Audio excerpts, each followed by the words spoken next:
train my elephant so that she'll obey. I train my elephant, see how she can sway. I pet my elephant and she wants to play. She'll run or jog or simply walk. I think I'll teach her how to talk. I'm always gentle and kind, as you can see. So if somebody learned to be sweet and kind, perhaps I'd learn how to mind. And the life of an elephant then would be the only life for me.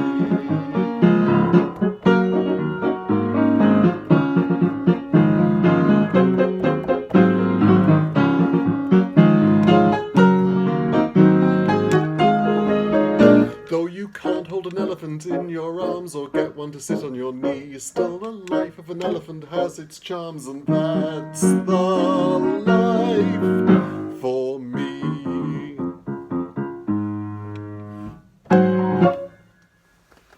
Good morning. It's Friday, the 6th of November, and that song, The Life of an Elephant, comes from an MGM movie, 1956, Jupiter's Darling. It's the movie in which swimming star Esther Williams saves ancient Rome from Hannibal. And Hannibal, of course, has elephants. And here we can see Marge and Gower Champion in the Dance of the Painted Elephants, one of the highlights of the sensational musical Jupiter's Darling, score by Burton Lane and Harold Adamson. And the reason I wanted to play that song this morning, other than an overdeveloped sense of camp perhaps, was to celebrate the life of Marge Champion. Marge Champion died just a couple of weeks ago on October the 21st at the age of 101, which is a good old life. She was raised in Hollywood. She was born Marjorie Belcher. Her dad was a ballet teacher, and he taught many people, including Shirley Temple, Sid Charisse here, and Gwen Verdon, apparently, which is that's quite a class of dancers to have raised. And when she was a teenager, Marjorie Belcher worked at Disney Studios. She did some dance modelling for Snow White, for the Blue Fairy in Pinocchio, and even for one of the dancing hippopotami in Fantasia. She was very short, and they didn't think it would work out in movies for her. She went to New York and was in some shows. She couldn't get into the ballet. She was too short even for the ballet. But whilst in New York, she met up again with Gower Champion, who'd also been in Hollywood, and she and Gower became married and became a double act, a dancing double act.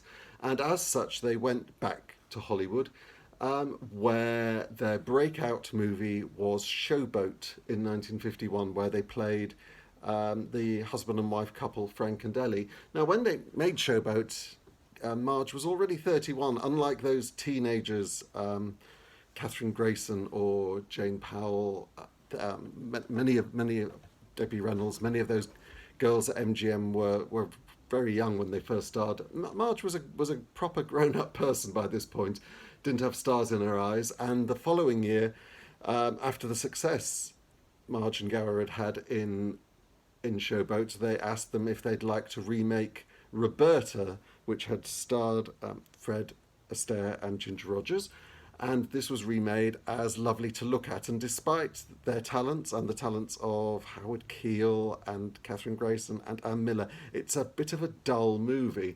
MGM wanted the Champions to remake more of the Fred and Ginger movies, but they very sensibly declined. Now, none of the movies they made in the next few years are that wonderful. If they're always very professional and their musical numbers are always inventive, but they just didn't quite break out. And of course, Gower eventually would end up on Broadway in 1960 as director choreographer of Bye Bye Birdie and then Hello Dolly, and of course finally he would direct and choreograph 42nd Street, dying on the morning before the opening night, rather famously.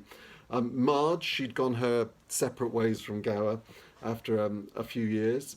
She married again happily. She became a dance director, a dialogue coach, a character actress. a real survivor in show business, and indeed at the age of 81 in 2001, she appeared on Broadway with choreographer Donald Sadler as part of the Whitmans. Emily Whitman she played in the revival of Follies, Singing and Dancing, Rain on the Roof, and then also the Dance d'Amour, which originally had been my other characters, Vincent and Vanessa. So she carried on performing and was a real survivor. And I suppose if I wanted to talk about Marge Champion today, it's because I think she epitomises for me something of that incredible showbiz spirit in the people who are incredibly talented, work very hard, are thoroughly professional, never quite become enormous stars, but really our business, they are the backbone of our business. And so I'd like to play one more song that she performed in the movies. It was a song she performed as a solo in Everything I Have Is Yours, which was a 1952 movie in which she and Gower were the top billed stars. Now, the songs, well, this song is by two Johnnies, Johnny Green and Johnny Mercer. Johnny Green was head of music at MGM for 10 years, and between them they had 9 Oscars. Which is going it some. So, God rest you, Marge. Yes, have a look at her performing this on YouTube. She's marvellous.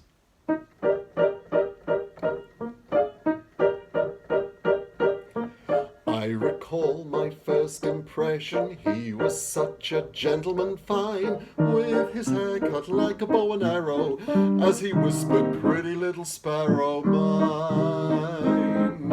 Like the tales in true confession, I thought he'd surely give me a whirl, flowers and perfumes, meals in private rooms. Wasn't I a giddy, headstrong girl? Hey ho, dairy down dilly, wasn't it silly of me when he kissed my ear and he said, my dear, shall we turn the parlour light low? Oh, I lost my head or I never would have said no. Just, oh, hey ho, dairy down dilly, wasn't it silly of me? Ah, yes, may we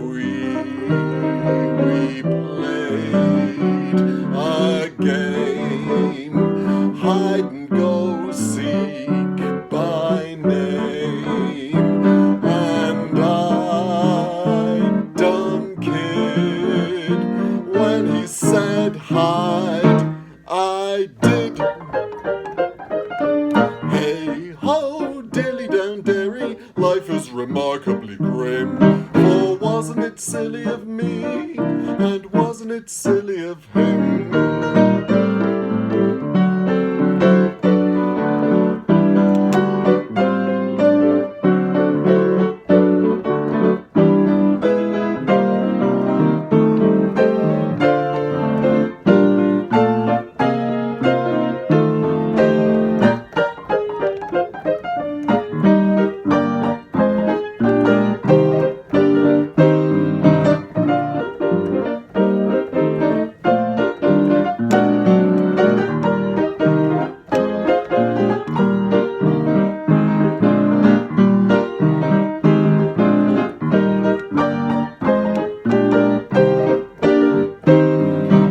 Wasn't it silly of me?